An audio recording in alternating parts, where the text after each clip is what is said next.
بیٹی پیدا ہوئی تو شوہر نے نفرت میں بیٹی کو گھر کے سین میں گڑھا کھود کر دفن کر دیا اور مجھے ساتھ لے کر پھر تیز چلا گیا۔ میں نے جھگڑا کیا تو شوہر نے مجھے بہت مارا اور کہا کہ تمہیں بھی بیٹی کے ساتھ دفن ہی کر دوں گا۔ میں مجبور ہو کر خاموش رہی اور بیٹی کو یاد کرتی رہی۔ 10 سال بعد جب میں واپس آئی تو میں دوڑ کر اسی جگہ گئی جہاں بیٹی کو دفن کیا تھا، مگر وہاں پہنچ کر میرے رونگٹے کھڑے ہو گئے تھے کیونکہ آدھی رات کا وقت تھا۔ میں گہری نیند سو رہی تھی جب میں نے وہ خواب ایک بار پھر سے دیکھا تھا جو پچھلے کتنے سالوں سے مجھے نظر آ رہا تھا۔ اس میں غیر واضح ایک بچے کا چہرہ تھا۔ اس بچے کے رونے کی آوازیں میرے کانوں سے ٹکرا رہی تھی، ایسے لگ رہا تھا جیسے کوئی مجھے ماں کہہ کر پکار رہا ہو اور پھر اسے مجھ سے دور کر دیا گیا ہو۔ اچانک سے میری آنکھ کھل گئی تھی، میں اٹھ کر بیٹھ گئی، میرا سانس تیز تیز چل رہا تھا۔ یہ خواب مجھے پچھلے کئی سالوں سے دکھائی دے رہا تھا، ہر بار کی طرح اس بار بھی میں اذیت میں بری طرح مبتلا ہو گئی تھی۔ میں نے اپنے پہلو میں سوئے ہوئے اپنے شوہر کی طرف دیکھا تھا، ان کی نیند کتنی پرسکون تھی، کتنا اطمینان تھا ان کے چہرے پر، جیسے جو کچھ ہوا اس بات سے کہ فرق ہی نہ پڑتا ہو۔ آپ نے اچھا نہیں کیا میرے ساتھ منیب، آپ نے میرے ساتھ بالکل بھی اچھا نہیں کیا۔ میں ایک بار پھر سے رو پڑی تھی، ایک بار پھر سے تڑپ گئی تھی، بکھر گئی تھی، مگر کوئی بھی مجھے سنبھالنے والا نہیں تھا۔ اگلے دن معمول کی طرح اپنے دن کا آغاز کیا تھا۔ میرے شوہر نے مسکراتے ہوئے ناشتہ کیا اور پھر اپنے آفس چلے گئے۔ پورا دن میں ان کے جانے کے بعد بھی اس خواب کے بارے میں ہی سوچ رہی تھی کہ یہ تنہائی تھی اور ایک میں تھی، تنہائی مجھے کاٹ کھانے کو دوڑتی تھی۔ بہت دل چاہتا تھا کہ مجھے میرے ساتھ کوئی ہو جو میری تنہائی بانٹنے والا ہوتا۔ کاش میری بیٹی میرے پاس ہوتی، اس سے زیادہ سوچنا میرے لیے ممکن ہی نہیں تھا۔ تکلیف کی ایک نئے احساس کے ساتھ میں تڑپ جاتی تھی۔ شام بیت گئی تھی، کافی وقت ہو گیا تھا، ابھی تک میرے شوہر گھر نہیں آئے تھے۔ اس وقت تک وہ عموماً گھر آ جاتے تھے۔ جب کافی دیر بیت گئی تو مجھے پریشانی ہونے لگی، میں ان کا نمبر ملانے لگی مگر نمبر مسلسل بند جا رہا تھا۔ کیا وجہ ہے، وہ اب تک کہاں مصروف ہے، جو کال نہیں اٹھا رہے؟ پریشانی سے میرا برا حال ہو گیا تھا۔ تبھی میرے موبائل پر ایک انجان نمبر سے کال آئی، میں نے موبائل آن کر کے کان کے ساتھ لگایا تو جو بات مجھے سنائی تھی اسے سن کر میرے پاؤں کے نیچے سے زمین نکل گئی۔ وہ میرے شوہر کا دوست تھا جس نے بتایا کہ میرے شوہر کا ایکسیڈنٹ ہو گیا، مگر وہ خطرے سے باہر ہے۔ ٹھیک ہے، مجھے پریشان ہونے کی ضرورت نہیں، مگر میں کیسے پریشان نہ ہوتی؟ میرے سر کے سائیں کا ایکسیڈنٹ ہو گیا تھا جو خطرے میں تھے۔ میں اس پر ہڑبڑا کر پوچھا، جب تک میں نے اپنے شوہر کو اپنی آنکھوں سے دیکھ نہ لیا تب تک میں نے انہیں تسلی نہیں کی تھی۔ میرے شوہر کے دوست کی بات بالکل غلط تھی، ان کا بہت بڑا ایکسیڈنٹ ہوا تھا، انہیں بہت چوٹیں آئی تھی، ٹانگ میں، بازو میں، سر میں بھی۔ کتنے وقت کے لیے وہ چلنے پھرنے سے قاصر ہو گئے تھے۔ مجھے اپنے سامنے دیکھ کر ان کی آنکھوں میں آنسو آ گئے تھے، میرا ہاتھ پکڑ کر مجھے تسلی دینے لگے۔ میں ٹھیک ہوں شمائلہ، میری فکر مت کرنا، اللہ نے مجھے نئی زندگی دی ہے، تم نہیں جانتی کہ میں موت کو قریب سے دیکھ کر آیا ہوں۔ میری حالت کیسی ہے اس وقت؟ قرب کے چکنے جہاں سے گزر رہا ہوں، پلیز اس طرح سے مت رو، تمہارا رونا مجھے اور بھی تکلیف سے گزارتا رہا ہے، پریشانی میں اضافہ کر رہا ہے۔ میں بہت مشکل سے خود کو سنبھالا تھا اور پھر میں نے دل جان لگا کر ان کی خدمت کی۔ میری توجہ اور محبت سے وہ چند دنوں میں ہی صحت یاب ہو گئے تھے، چلنے پھرنے کے قابل ہو گئے تھے، مگر میں نے یہ بات نوٹ کی تھی کہ میرے شوہر کے رویے میں بہت تبدیلی آ گئی تھی۔ Please support us and subscribe my channel, آپ کی نوازش ہوگی۔ وہ پہلے جیسے بالکل بھی نہیں رہتے، ہر وقت وہ فضاؤں میں کھوئے رہتے تھے، کچھ سوچتے رہتے۔ پوچھتی میں آپ کیا سوچ رہے ہیں، کس بات پہ پریشان ہیں، تب وہ پھیکا سا ہنس کر خاموش ہو جاتے۔ ایک دن میں سو رہی تھی جب آدھی رات کو اپنے شوہر کے رونے کی آواز پر میری آنکھ کھل گئی تھی اور بڑا کر اٹھ بیٹھی۔ کیا ہو گیا ہے، آپ اتنا کیوں رو رہے ہیں؟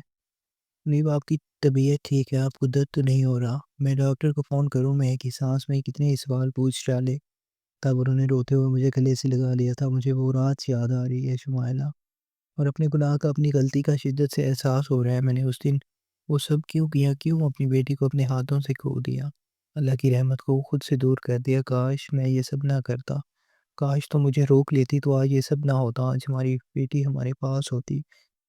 10 سالوں میں پہلی بار میرے شوہر نے اس بارے میں مجھ سے بات کی تھی، اور وہ بھی اس طرح سے کہ ان کی تکلیف پر میں خود بھی تڑپ اٹھی تھی۔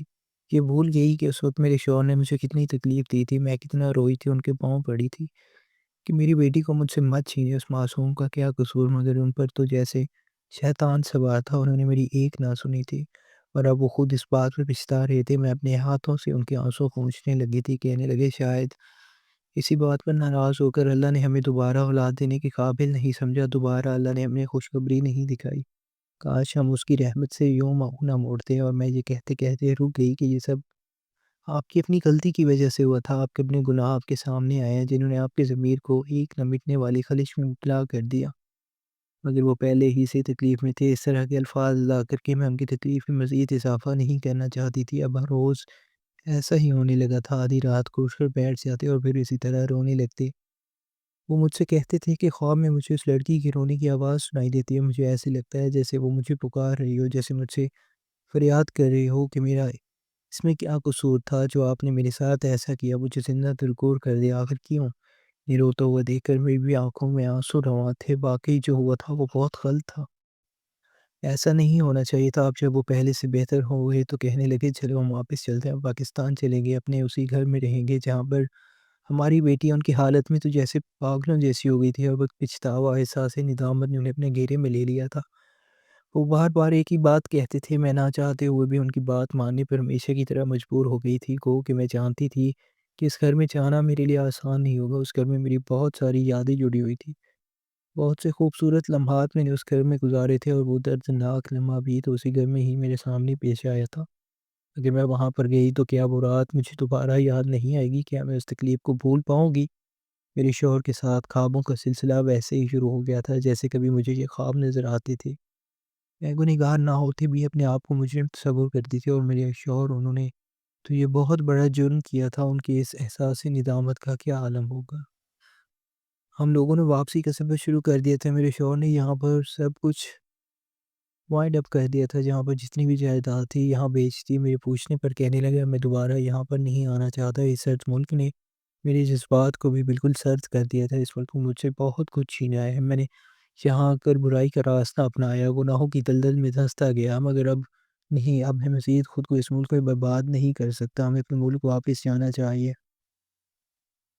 مجھے خوشی تھی کہ میرے شوہر واپس اپنے راستے پر آ گئے تھے، انہوں نے برا رویہ چھوڑ دیا تھا۔ آج سے پہلے وہ لڑکیوں کے ساتھ عشق و عاشقی کے چکر میں پڑے رہتے، ان کے ساتھ غلط کام کرتے، کتنی لڑکیوں کو انہوں نے شادی کا جھانسا دیا، کتنیوں کے ساتھ محبت کا لارا لگایا، اور پھر کتنیوں کے ساتھ وقت گزاری کر کے انہیں چھوڑ دیا۔ میرے شوہر ایک بہت صفت انسان تھے جنہیں لڑکیوں سے صرف وقتی لذت درکار ہوتی تھی، اور پھر وہ ان سے بے دل ہو جاتے تھے۔ نہ جانے مجھ سے انہوں نے ایسی کون سی خوبی نظر آئی تھی جو انہوں نے مجھ سے شادی کر لی۔ ہماری واپسی کا سفر شروع ہو گیا تھا، اور میں جہاز میں بیٹھتی واپسی کا سفر کرتے ہوئے اپنے ماضی میں بھی جیسے کھو گئی تھی۔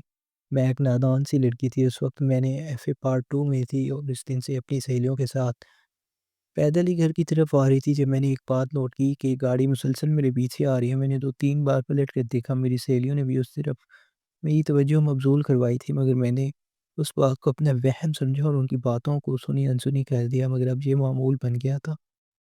جب میں چھٹی کے بعد اپنی سہیلیوں کے ساتھ گھر کی طرف آتی تو ایک گاڑی روزانہ ہمارا پیچھے کرتی، اور ایک دن وہ گاڑی میرے عین سامنے آ کر رکی۔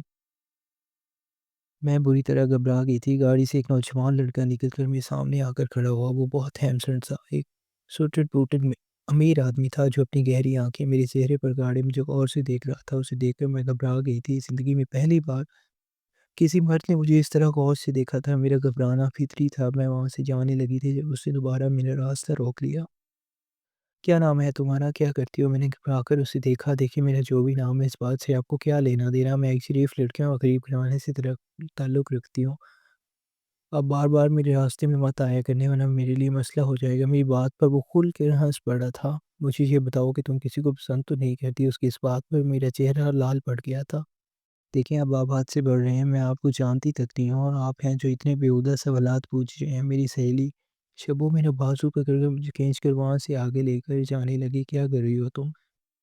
کیوں اس آدمی کے منہ لگ رہی ہو؟ اگر ہمیں محلے کی کسی آدمی نے دیکھ لیا تو ہمارا سینہ حرام ہو جائے گا، ناک کٹ جائے گی، اپنے ساتھ ساتھ مجھے بھی مرواؤ گی۔ کہ ہمیں بھی تیزی سے قدم اٹھاتے ہوئے شبو کے ساتھ گھر کی طرف چل پڑی تھی۔ کچھ دن گزرے تھے جب ہم نے یہ بات محسوس کی تھی، اب اس کی گاڑی نے میرا پیچھا کرنا چھوڑ دیا تھا۔ میں دل ہی دل میں خود کو پرسکون ہوتا ہوا محسوس کیا تھا، مگر اب میرا یہ سکون عارضی ثابت ہوا تھا۔ اس دن جب میں گھر آئی تو وہ گاڑی میرے گھر کے سامنے کھڑی تھی۔ میں اور شبو دونوں ہی پریشان ہو گئے، یہ میرے گھر کی کیسے پہنچ گیا؟ میری شکایت لگانے کے لیے آیا۔ اس دن جو میں نے بدتمیزی کی تھی، شبو کہنے لگی اللہ خیر کرے گا، اب اس سے کوئی ایسی ویسی بات کی تو تمہارے ابو تو بہت غصے والے ہیں، وہ تو تمہیں نہیں چھوڑیں گے اور تمہاری کوئی بات نہیں سنیں گے، کوئی سخت فیصلہ سنا دیں گے۔ میں نے ڈرتے ڈرتے گھر کے اندر داخل ہوئی تھی، بیٹھک میں ابا کے ساتھ کوئی موجود تھا۔ مجھے اماں سے پوچھنے کی ہمت نہیں ہو رہی تھی گھر میں کون آیا، اور اماں کا چہرہ خوشی سے چمک رہا تھا۔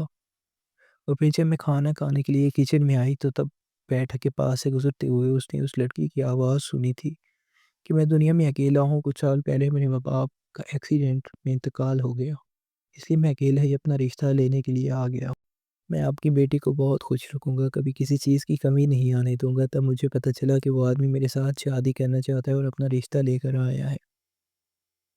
اماں نے بھی اس بات کی تصدیق کر دی تھی۔ مجھے سمجھ نہیں آ رہا تھا اس بات پہ خوش ہوں یا حیران ہوں، بھلا ایسا کیسے ہو سکتا ہے کہ صرف ایک جھلک دیکھ کر ہی وہ مجھ سے شادی کرنے کا فیصلہ کر کے آخر مجھ سے کیا سوائے اچھی شکل کے ایک ٹوٹے پھوٹے گھر میں رہتی ہیں، اور وہ آدمی دیکھنے میں تو بہت امیر لگتا تھا، اس کے لیے رشتوں کی کیا کمی تھی؟ بھلا ماں باپ نے زیادہ سوچنے کی مہلت نہیں لی تھی اور مجھ سے بھی رضامندی جاننے کی کوشش نہیں کی تھی۔ میری شادی منیب کے ساتھ طے کر دی گئی۔ محض 1 مہینے کے بعد ہی میں دلہن بن کر منیب کے گھر میں آ گئی تھی۔ دل میں ہزاروں طرح کے وسوسے لیے اس گھر میں قدم رکھا تھا، مگر منیب کی محبت، توجہ و احساس نے میرے سارے وہم کو ایک ایک کر کے دل سے نکال دیا تھا۔ میں اپنی خوش قسمتی پر رشک کر رہی تھی کہ اللہ نے مجھے اتنا چاہنے والا، اتنا محبت کرنے والا شوہر دیا۔ میں نے اس گھر کو دیکھا تو حیران رہ گئی تھی، کیونکہ وہ گھر نہیں بلکہ بہت بڑا بنگلہ تھا جس میں بہت سارے نوکر تھے۔ ہر کام کرنے کے لیے ایک نوکر گھر میں موجود تھا۔ مجھے بھی کوئی کام کرنے کی ضرورت پیش نہیں آتی تھی، بس میں سارا دن گھر میں آرام کرتی اور جب شام کو میرے شوہر گھر آتے تو مجھے لے کر گھومنے پھرنے کے لیے نکل جاتے۔ جلد ہی اللہ نے مجھے یہ خوشخبری بھی دے دی تھی کہ میں وہاں بننے والی ہوں۔ میرے شوہر تو بہت خوش تھے کہ ہماری زندگی مکمل ہونے والی ہے، مگر ایک دن انہوں نے بہت عجیب بات کی۔ مجھے کہنے لگے کہ میں چاہتا ہوں کہ اللہ مجھے بیٹا دے، بیٹی نہیں، مجھے بیٹیاں پسند نہیں ہیں۔ تو میں یہ بات سن کے ہکا بکا رہ گئی تھی۔ بیٹا اگر نعمت ہے تو بیٹی رحمت، اب یہ اللہ کی دین ہے، وہ ہمیں بیٹا دے یا بیٹی، جو بھی ہوگا ہمیں قبول کرنا ہوگا۔ اگر اچانک ہی میرے شوہر کے چہرے پر پتھریلے تاثرات سچ کہتے، ایسا نہیں ہو سکتا، مجھے صرف بیٹا چاہیے، اگر بیٹی ہوئی تو میں اسے جان سے مار دوں گا۔ اچانک سے وہ غصے میں آ گئے تھے اور سخت جملے بولنے لگے تھے۔ میں تو حیران و پریشان رہ گئی تھی کہ اتنا محبت کرنے والا، احساس کرنے والا انسان اچانک اس قدر بدل کیسے گیا، اور وہ اتنی معمولی سی بات پر، اور پھر خود ہی ان کا موڈ ٹھیک ہو گیا تھا۔ مریم نے اپنے رویے کی معافی مانگی اور میں بھی آہستہ آہستہ۔ کچھ عرصے کے بعد انہوں نے دوبارہ سے یہی بات کہی تو میں بری طرح گھبرا گئی۔ ایک بار جب میں ڈاکٹر کے پاس الٹرا ساؤنڈ کروانے کے لیے گئی تو اس نے مجھے بتایا کہ میرے پیٹ میں پلنے والی لڑکی ہے۔ میں پریشان تھی کہ اگر سچ میں میرے شوہر نے جو کہا وہ پورا کر دکھایا تو کیا ہوگا، مگر ویسے نہیں کر سکتے۔ کوئی باپ اپنی اولاد کی جان کیسے لے سکتا ہے، یہ سوچ کر میں مطمئن سی ہو گئی تھی۔ مگر جس دن مجھے اللہ نے بیٹی کی رحمت سے نوازا تو اس دن میں بہت خوش تھی، مگر میرے شوہر بہت غصے میں تھے، خاموشی سے مجھے اسپتال سے گھر لے کر آ گئے تھے۔ انہوں نے کوئی بات نہیں کی تھی، مگر گھر لاتے ہی وہ پھٹ پڑے تھے۔ تو میں کہا بھی تھا کہ مجھے بیٹا چاہیے، بیٹی نہیں۔ میں تو ان کے الفاظ پر دنگ رہتے کی تھی۔ اس میں میرا کیا قصور ہے، یہ تو اللہ کی دین ہے۔ تب انہوں نے میری بیٹی کو میرے ہاتھوں سے سینا اور اسے لے کر اسے سے باہر نکل گئے۔ میں بھی گرتے پڑتے قدموں ان کے پیچھے آئی تو انہوں نے سین میں ایک گڑھا کھودا اور پھر بچے کو اس میں دفن کر دیا، اوپر مٹی ڈال دی۔ یہ سارا منظر میری آنکھوں کے سامنے پیش آیا تھا۔ میں بری طرح رو رہی تھی، تڑپ رہی تھی۔ بھلا اپنی بچی کو اپنی آنکھوں کے سامنے روتے ہوئے، سپرد خاک ہوتے ہوئے دیکھنا کوئی آسان کام نہیں ہوتا۔ آپ خدا کے لیے ایسا مت کریں، وہ ہماری بیٹی ہے، آپ اتنے ظالم کیسے ہو سکتے ہیں؟ میں روتے ہوئے ان کے سامنے ہاتھ چھوڑ دیے تھے، مگر میرے شوہر کو رحم نہیں آیا تھا۔ وہ مجھے گھسیٹتے ہوئے کمرے میں لے کر چلے گئے۔ اس وقت وہ بہت جنونی اور پاگل انسان لگ رہے تھے، اور پھر چند دنوں کے بعد ہی وہ مجھے لے کر بیرون ملک شفٹ ہو گئے۔ آہستہ آہستہ ان کا رویہ تو دوبارہ پہلے جیسے ہو گیا تھا، مگر وہ اس موضوع پر مجھ سے کوئی بات نہیں کرتے تھے۔ میں جب بھی انہیں کہتی تھی کہ آپ نے غلط کیا، اپنی بیٹی کو اپنے ہاتھوں سے قتل کر دیا، تو وہ میری بات پر مجھے ڈانٹنے لگتے تھے۔ مجھے اس واقعے کو بھول جانا چاہیے، اگر بیٹی بڑی ہوتی تو نہ جانے کیا کرتی، ہمیں اس کی وجہ سے منہ چھپانا پڑتا، اور میں حیران تھی کہ اس طرح کی باتیں کیوں کر رہے تھے۔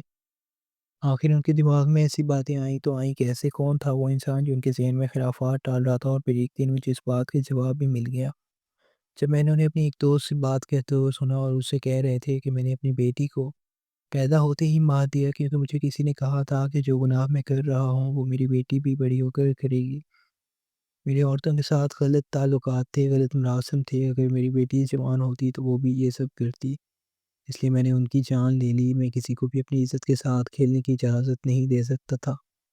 مجھ پر یہ انکشاف ہوا تھا کہ میرا شوہر ایک ثانی تھا، اور اس نے یہ سب اس لیے کیا تھا تاکہ اس کے گناہ پلٹ کر اس کی طرف نہ آئے۔ اس دن بہت روئی تھی، اللہ سے شکوہ بھی کیا کہ اس نے مجھے کیسا شوہر دیا۔ ہمیشہ میں نے خود کو سمیٹ کر رکھا، کسی نہ محرم سے بات کرنا دور کی بات، کبھی کسی کی طرف آنکھ اٹھا کر بھی نہیں دیکھا، اور اللہ نے میرے نصیب میں ایک ایسا انسان لکھا، مجھے جتنا رونا، جتنا دکھ منانا تھا اتنا ہی کم تھا۔ اور اب میرے شوہر کو ساری غلطیوں کا احساس ہو گیا تھا، اس ایکسیڈنٹ نے انہیں بدل دیا۔